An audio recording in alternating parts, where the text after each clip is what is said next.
Right, part 3. So just come out now, and I'm still humming and hawing about the clutch. 7.1 mil is the thickness new.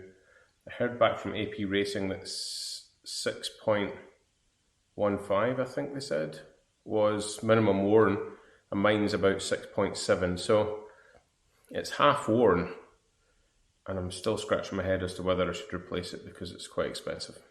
They're wanting over £300 for a new clutch plate, which seems crazy for a clutch, but it's exclusive to Caterham, of course, so I'll make a decision by the end of the day.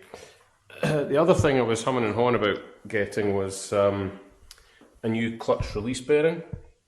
I don't know how well you can see that, it might be dark, but I've just given it a bit of a tidy up. Trying to put my sensible head on. It's not leaking, it doesn't look broken, it works absolutely fine. It works absolutely fine, and I clearly thought about re-editing this and doing it again, but I thought, you know what, we're halfway through it now, so it works absolutely fine. It's not leaking, it's only 6 years old. I think we're just going to keep it. If it's not broken, don't replace it. So the clutch is a wearable part, so if I'm going to spend my money, I think I'd rather spend it on that. Anyway, on to tonight then. So tonight we're going to take some of the bolts off this cam cover and just start pulling them off and seeing what it looks like under there. I don't expect to be getting too far on this today, but it was more just a quick look-see, and we'll see how we get on. So anyway, let's proceed with that.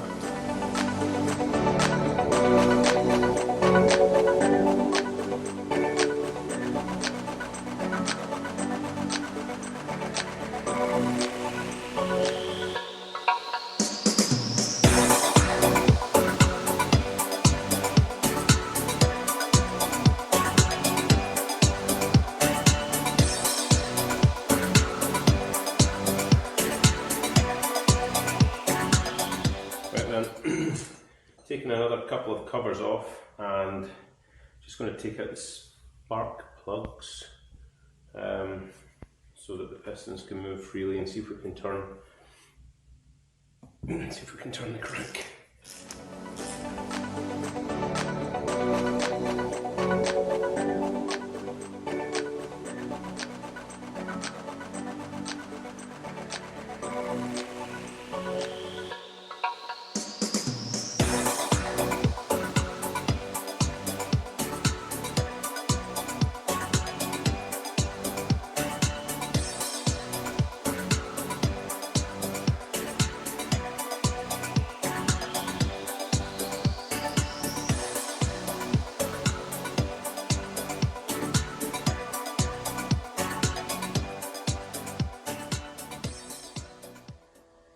Just realised I look a little bit overexposed. Got a massive spotlight up here just to help me see. So I think we'll do the water pump first. Ordered a new one, 6 bolts, a gasket, and it comes with new bolts as well. So we'll just undo these bolts. I'm guessing some water will fall out. I'll catch it with some towel, and hopefully it's an easy job.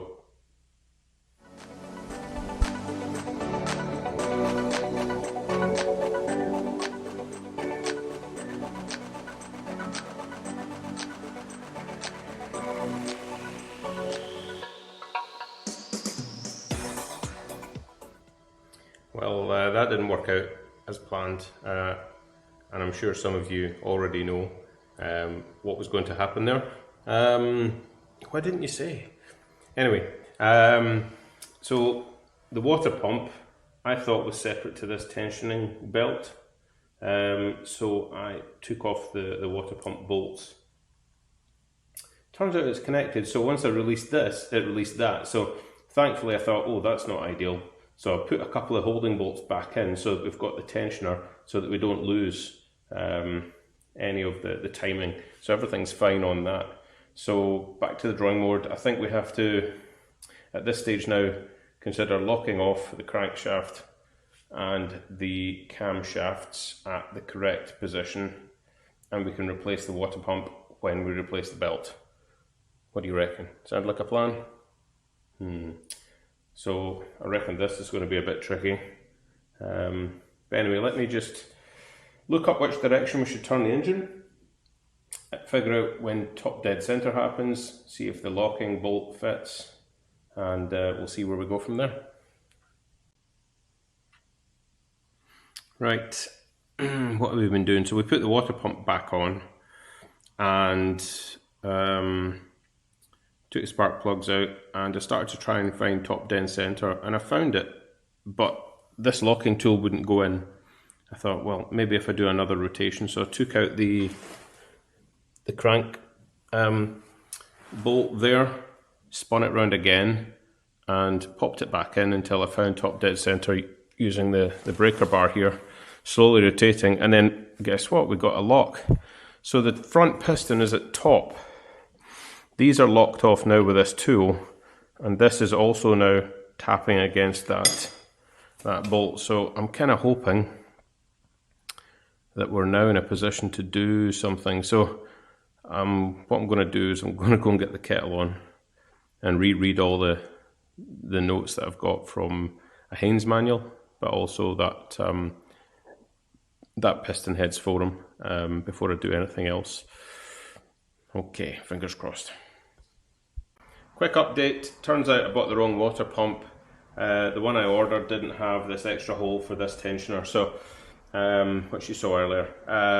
Managed to pick one up locally, and I asked my friend Gordon about what I should be doing, and he said he's on his way. So this is great news. So looks like if we can break this bolt today, we may well just get this all swapped around, a new water pump installed, new belt installed. Yeah, that'd be great. We'll be well on our way.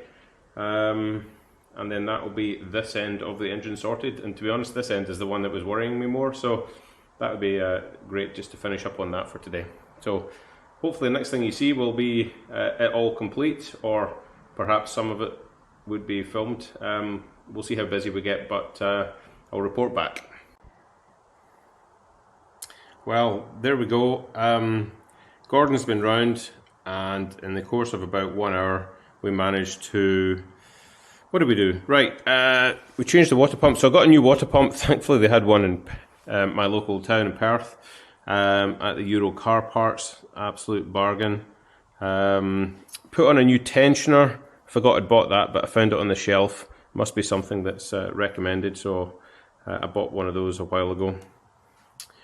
We managed to get the bottom spindle off quite easily actually, and we got everything locked off and replaced the cam belt. Put it all back together, torqued that up to the recommended setting, and taken out the pin again so we don't bend that when we start the car. And yeah, it's all been actually quite easy. I used a couple of laser flywheel locking tools just to help us along the way, just to lock the flywheel off to help tighten the bolts up, but yeah, it was pretty slick in the end. Fairly confident nothing's moved, so that's handy. I'm just going to put the covers back on, and I think put on a couple of the auxiliary, the tensioner and the water pump spindle, and then I think we'll call it a day. I've made a decision. I'm going to buy another clutch. I'm not going to buy the slave cylinder. It looks fine. It's, you know, we'll just have to take a hit on that if it goes at some point, but I'll buy the new clutch and we'll put that on in the coming, probably in a few days time. So that's it for now. Yeah, you know, if it's obvious I've done something wrong, drop it in the comments. I'll be horrified to read that I've left something out, but anyway, we'll see. So until next time.